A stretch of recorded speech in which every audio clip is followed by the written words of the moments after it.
That's one of the most fun things of working with Calvin is we get to just do whatever. If we have a cool idea, let's try it and make it work.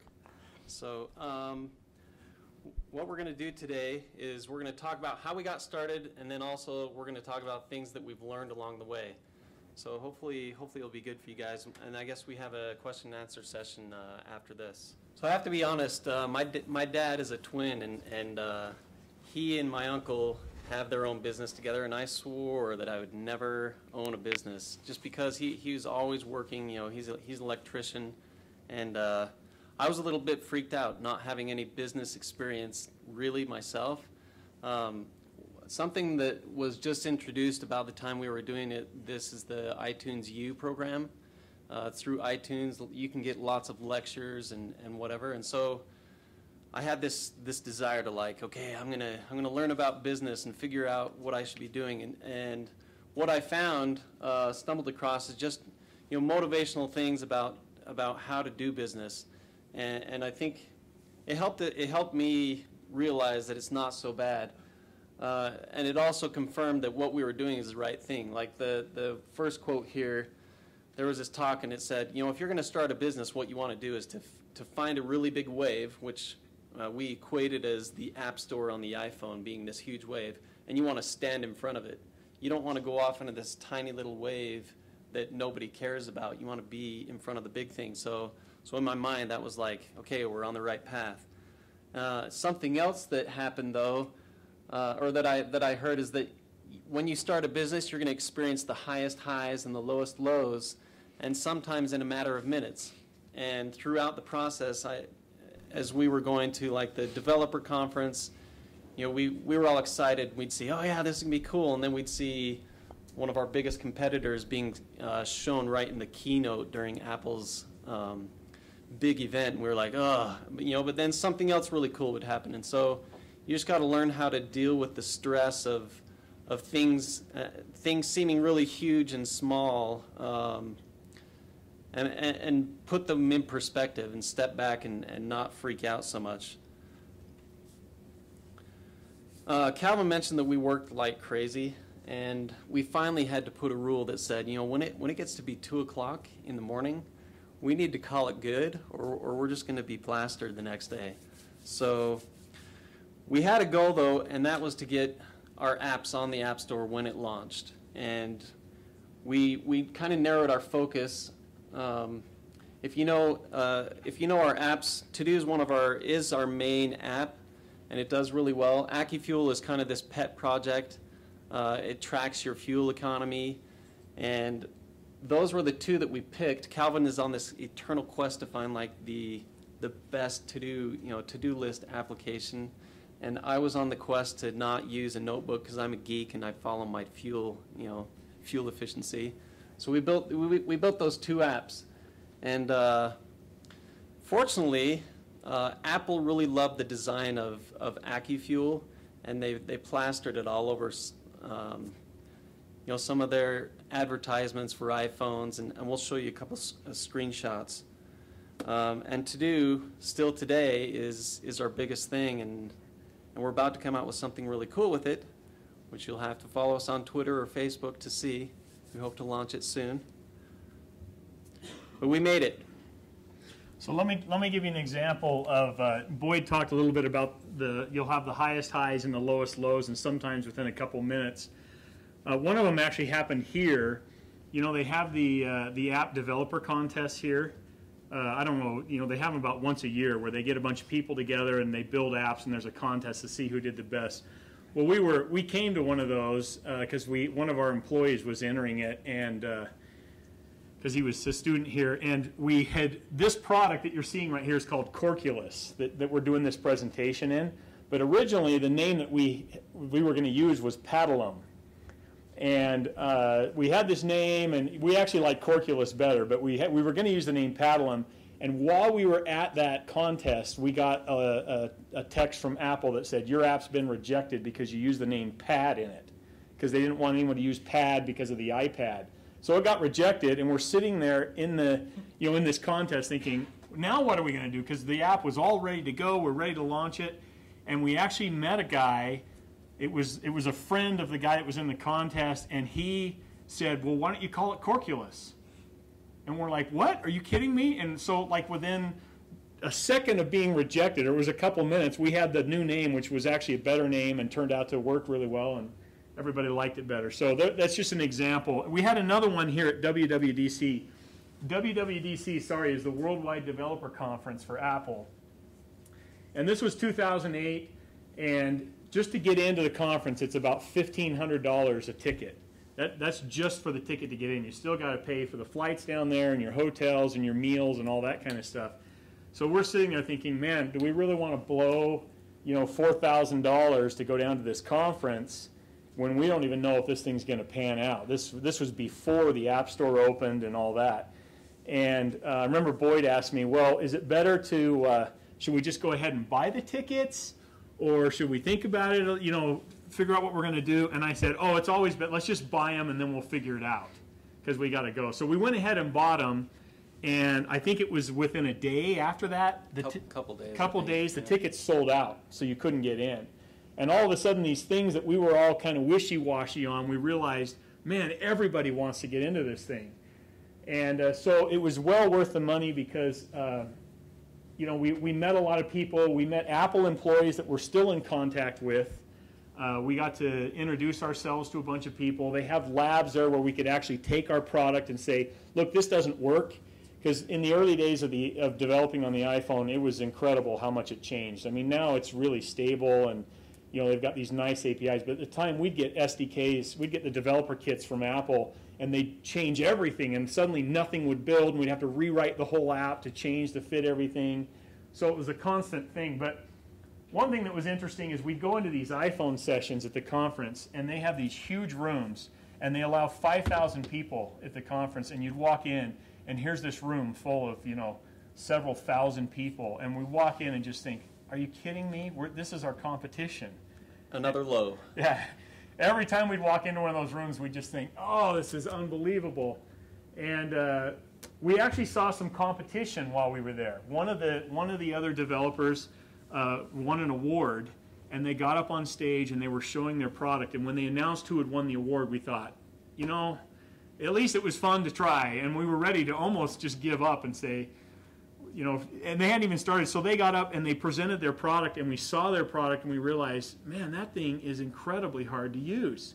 Maybe we still do have a chance. And so right after that, we were all fired up again, because ours was easier to use. So, we felt it was easier and better designed and everything. So just an example of highs and lows, and how, sometimes you have to make quick decisions on what you're going to do. And in this case, for us, it really worked out.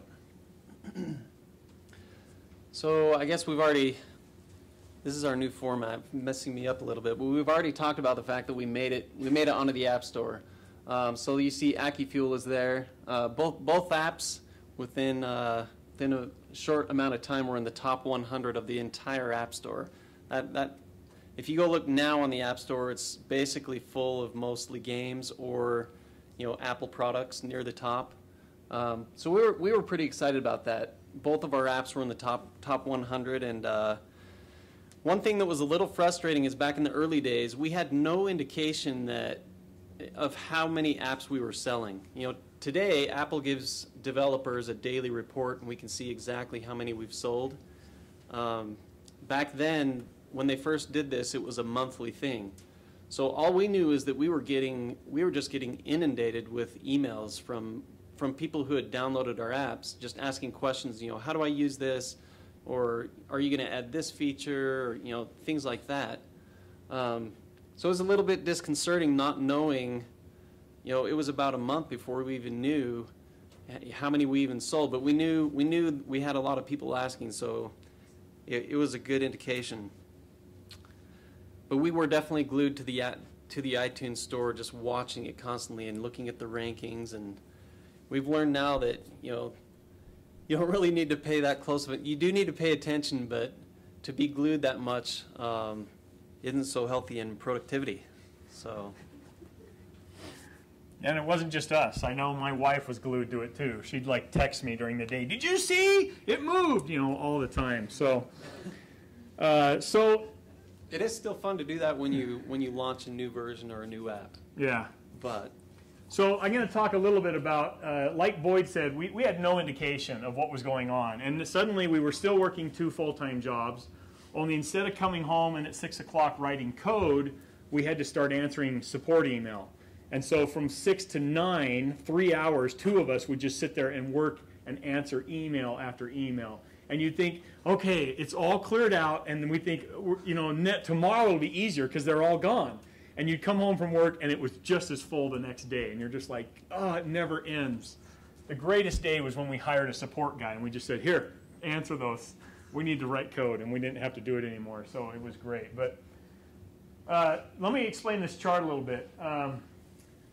July 11th was when the App Store opened, and then August 12th was the day that we got our first report. And it was, there was some meteor shower or something going on. I don't know what it was. Somebody told me there was something. So Boyd gets up and he goes outside and takes a look at this thing. And while he's out there, of course, he pulls up his phone and he sees that we got an email from Apple, and it's our financial report. And this was at 4 a.m. So he holds off, fortunately, until 6 o'clock before he calls me. And of course, we'd been up all night coding and answering email like we do every night. And so 6 o'clock, my phone rings, you know, and I answer it. What? Because I see it's Boyd, and he says, we're quitting our jobs today. And I'm like, what are you talking about? And he says, we got the financial report in.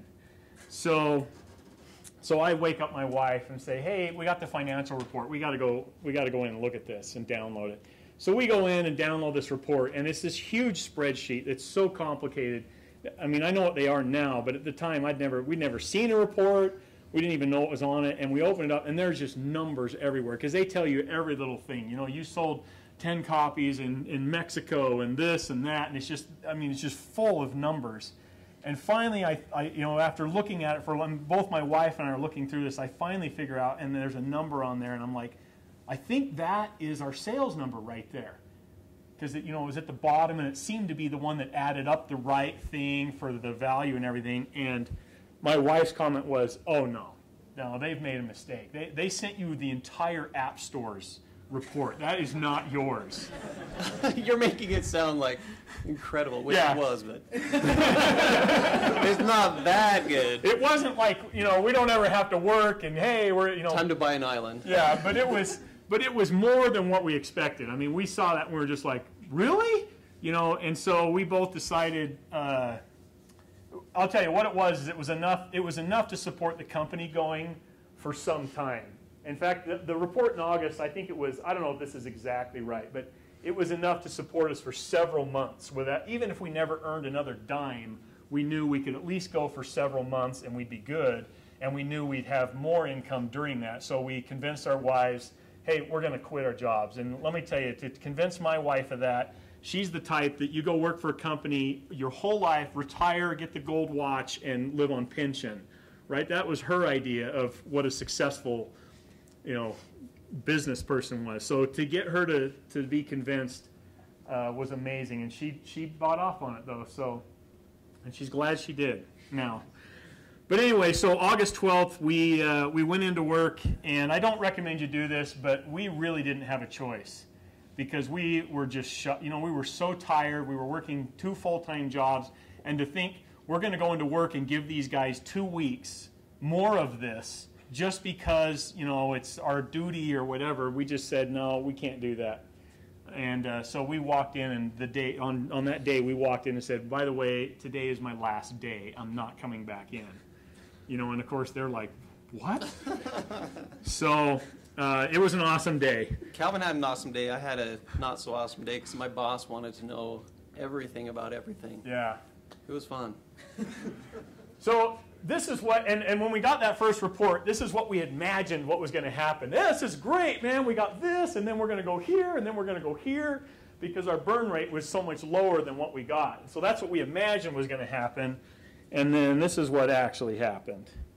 So I've got a little bit more numbers here that show kind of the cash flow and what our burn rate was and what the sales numbers were saying. Okay, so it wasn't quite as magical as maybe that first chart. But one thing to look at here, we didn't even get any money. So the way the App Store works, and if you're not familiar with it, you get a report and it says, hey, this is how much we're going to pay you, and then a month later you get the money, right? So it's not like you get paid when you know how much you've made. It's always delayed. Okay, so we actually got paid. We actually had the money in September, but we'd already burned, remember, through our own savings and everything for this first month because we decided we're quitting because we knew the money was coming, which is also another a risky thing that we did because we were just saying, well, we know the money's coming, right? And that's the classic mistake. The money's coming, and then it doesn't come, and suddenly you have to close the door, and it's all over because it doesn't come. But sales do not equal money in the bank. It's not the same thing because you'll get all kinds of reports that tell you how much you're going to get. And the other thing we learned is that the sales didn't necessarily stay up. September was really good. October it came down. November was not so great. And it's because we were just so busy working on answering people and just fixing the problems or whatever. We didn't ever nurture the apps and look at, well, where should we take them? What should we add to it? How do we add value to these products and make them better for the customers? We were just completely swamped with what we were doing. So that was a lesson we learned as well. The other thing we learned, and I'm going to hurry and tell this, was we had problems with the bank. We went out, we weren't business people, so I just went and found the cheapest bank we could, which was Washington Mutual, which I don't even know if you guys have heard of that because they got bought by Chase. Actually, they went out of business and almost like collapsed, but then Chase bought them. But before all that happened, we were banking there because they gave us a free account. It didn't cost us anything. But the problem was they're this little franchise thing. So every bank was its own franchise. And the way Apple used to do their payments is they would wire the money from every country. So you'd get this nice direct deposit from the U.S., but the U.S. is only about half of the market for the App Store. The rest is all over the world, and the rest gets wired in. So we were getting money wired in from Japan and from Germany and from France, and Washington Mutual could not accept international wires. They just didn't work. And so half of this money that was being reported that we were getting actually never even made it to us for some time. And we didn't actually end up getting it, I think, till February. Because we had to switch banks. I marched in the bank and I said, I want to know how you receive international wires. And Apple was so swamped, they would give you one chance a month to fix it. So we'd call them up and we'd be like, okay, we think we got it fixed. And they said, okay, we're going to run the payment. And then the next week they'd run the payment and it would fail because Washington Mutual didn't have something set up. So then we'd call them back and they'd say, well, we'll try again next month. And meanwhile, we're thinking, and how do we pay ourselves because the money's not here? So anyway, I walked into the bank and I said, I want to know how your international wires come in. And they said, well, they finally fessed up and said, well, actually, we can't receive international wires.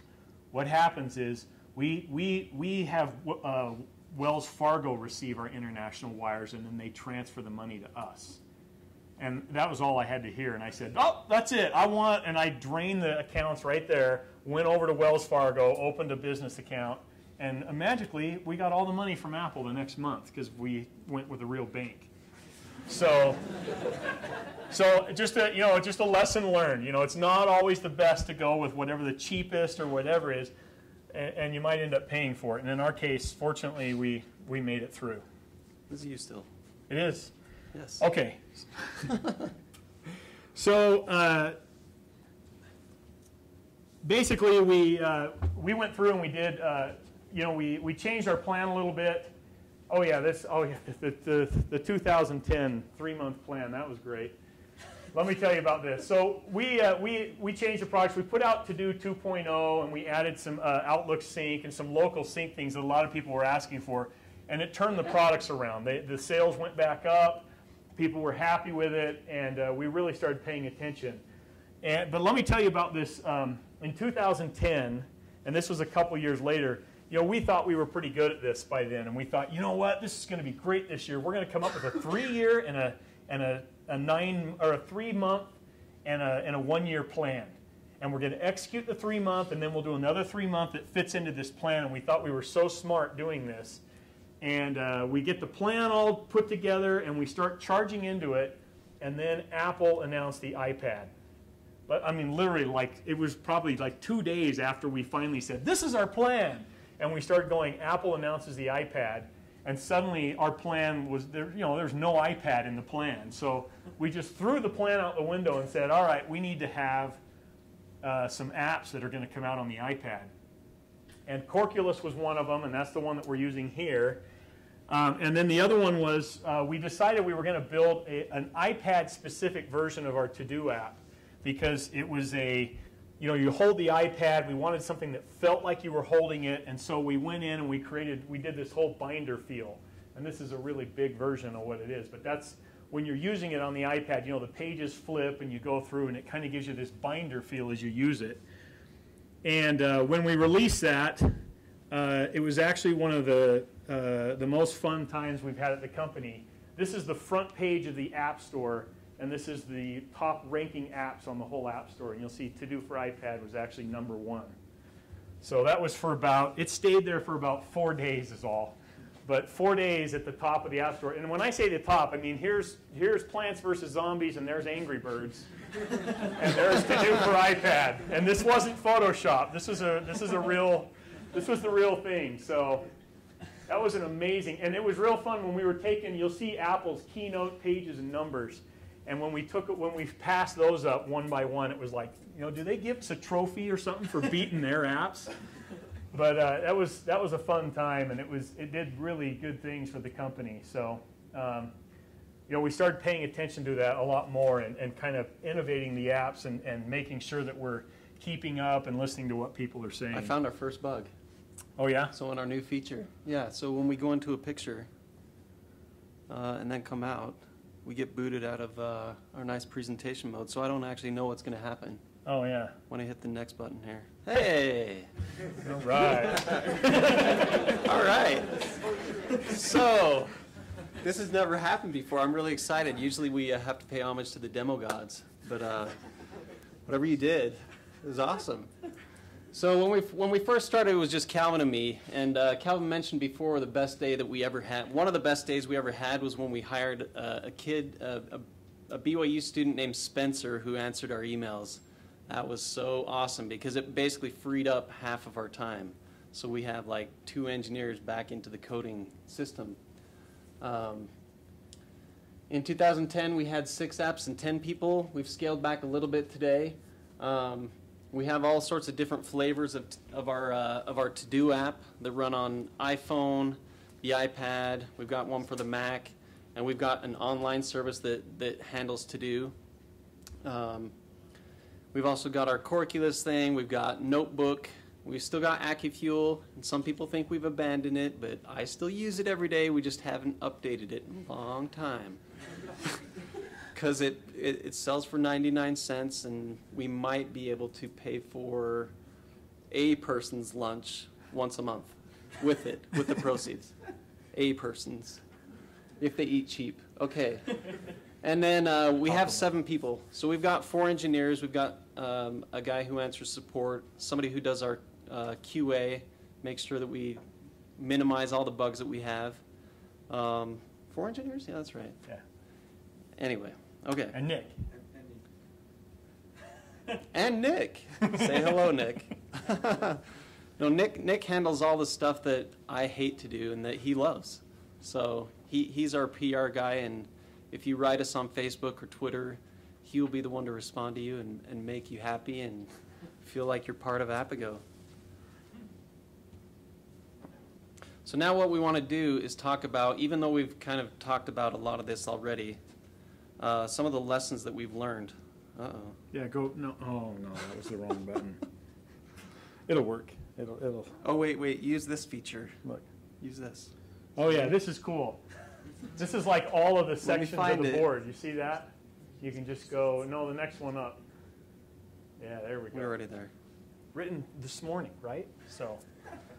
Okay, so let me tell you about some of the mistakes. These are kind of funny.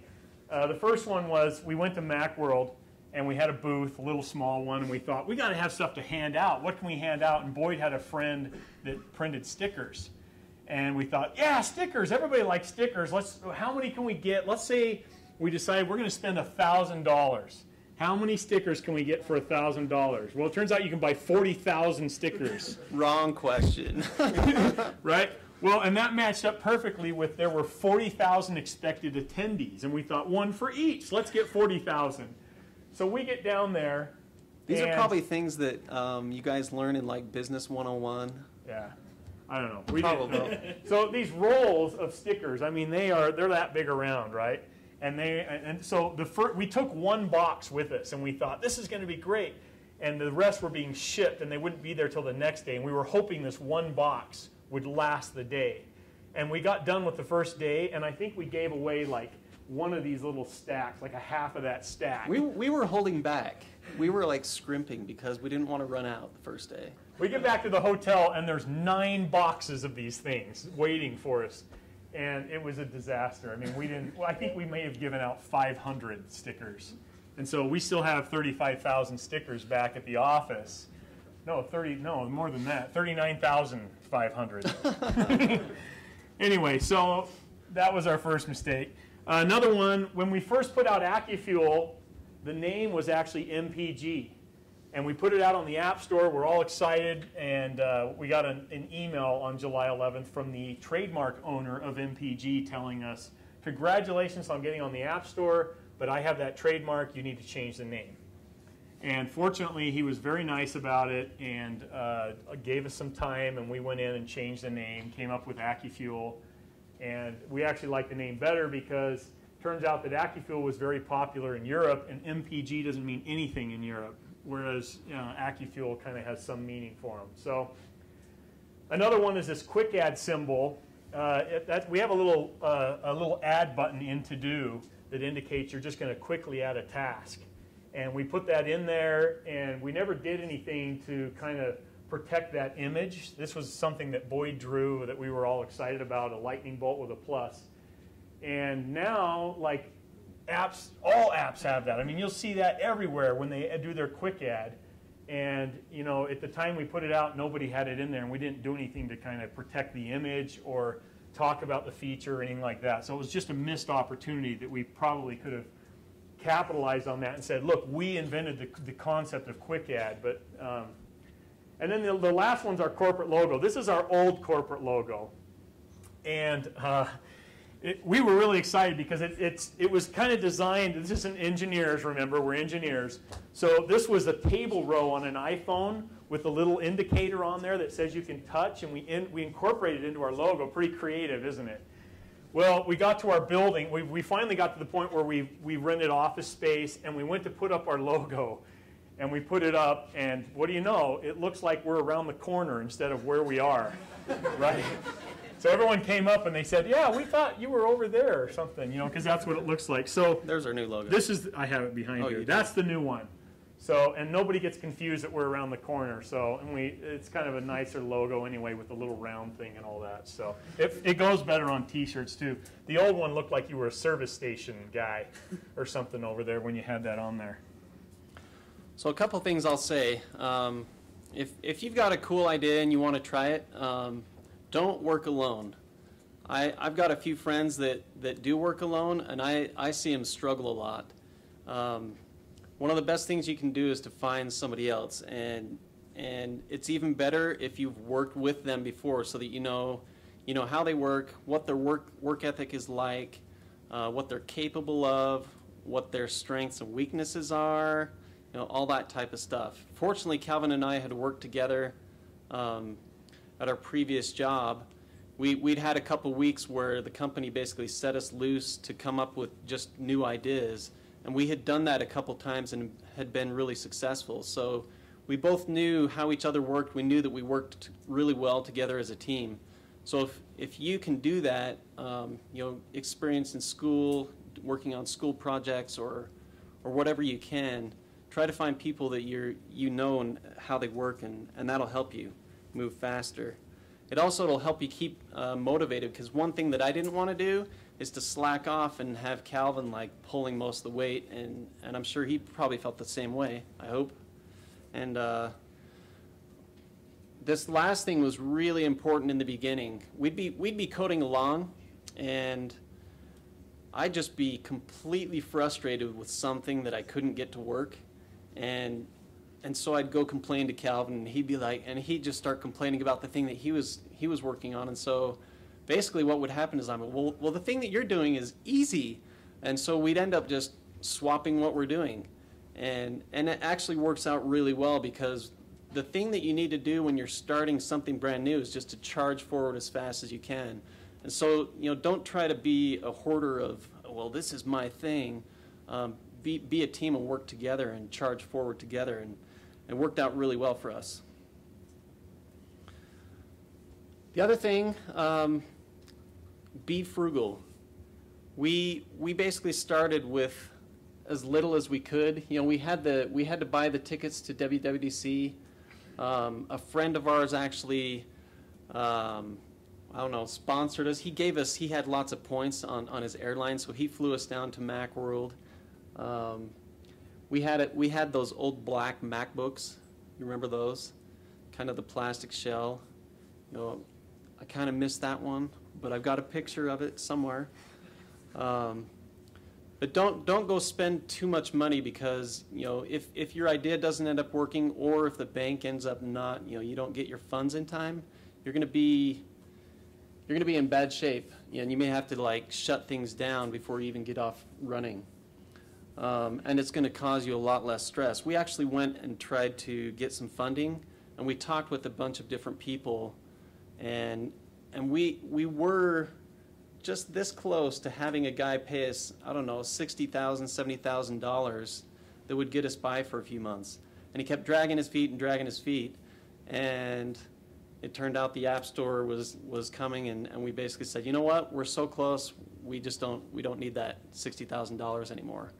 And fortunately for us, it worked out well. But if you can take that route, I can tell you there's so much less stress knowing that we don't have to pay this other guy, or we don't have to answer to this guy that's like, well, I don't like how this is going. You need to implement it this way. It's nice just to say, you know what, let's try this cool new thing in Corculus and just make it work. I don't know that I would say anything else about this. We registered as an S Corp. Make sure you protect yourself legally when you get other people involved. Competition. Who has heard the phrase that competition is good? Okay, we not being business people, when we got down to WWDC, we were freaked out when we saw these other task management apps. One of our mentors told us that competition is actually a good thing, because what it does is it validates that there are people out there willing to buy the thing that you're building, right? And so if you're working on some idea and there are a few other people working on the same thing, what you need to do is realize that that's awesome, and you need to figure out what your thing is going to do that's better, and you're going to figure out how to do it better. And that's what you're going to focus on. That's what you're going to market and try to sell. So if you search right now, for example, for Task on the App Store, I think Calvin did this the other day, there are over 1,900 task management apps, and the competition is fierce. I think we got a little bit of a break being there in the beginning. There were only 4, right? But that still freaked us out. And over time, we've realized, you know what? We don't need to be as freaked out as long as we focus on what we do really well and build new things in for customers, pay attention to them. So this is just our little plug to kind of encourage you. If you've got ideas or the things that you want to do, that you ought to start working on them today. And one thing you can do is take a simple idea, and Boyd and I had already done this before we started this company. We'd already taken some simple ideas, and we'd taken them all the way to the end where they were done and delivered. And we learned a lot of things from that. We learned how we worked. We learned what did work and what didn't work. We learned what to do the next time. And one thing I want to emphasize is, with all your school schedule and work and everything, you'll never, I guarantee you'll never have more time than you have now to do this. You think that, well, once I get out of school, then I'll have more time. But when you get out of school, then suddenly, You got family that you got to commit, time to. You've got typically, if you're with a family, you got neighborhood things. You start getting more and more church responsibilities, and your time just gets eaten up by everything. Especially as your kids. My kids are just now, I spend time at Mutual now, and I've got to go on scout hikes, campouts once a month, and then scout camp for a week over the summer, and it goes on, and your time just gets eaten up.